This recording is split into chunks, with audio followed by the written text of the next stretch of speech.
মজিবুর বৃষ্টি শুরু হয়ে গেছে। তো যে গরম পড়ছে আসলে বৃষ্টি হওয়াটা স্বাভাবিক ছিল। তো আপনাদের এলাকার কি খবর অবশ্যই কমেন্ট করে জানাবেন।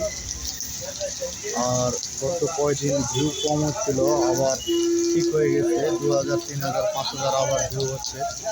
তো যাই হোক, আমি আপনাদের কাছে রিকোয়েস্ট করবো, আমি অসুস্থ, সবসময় সব ভিডিও দিতে পারি না। আপনারা আমাকে এই ভিডিওটি লাইক, কমেন্ট এবং শেয়ার দিবেন। এবং আপনারা যেখান থেকে দেখতেছেন, ঢাকার বাইরে এবং ঢাকা, কোন এলাকায় বৃষ্টি হচ্ছে কিনা অবশ্যই কমেন্ট করে জানাবেন।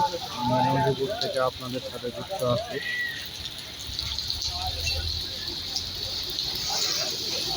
বৃষ্টি খুব জোরে হচ্ছে না, কিন্তু আবহাওয়াটা ঠান্ডা হওয়ার প্রয়োজন ছিল। তো এতক্ষণ যারা ভিডিওটি দেখলেন সবাইকে ধন্যবাদ। আসসালামু আলাইকুম।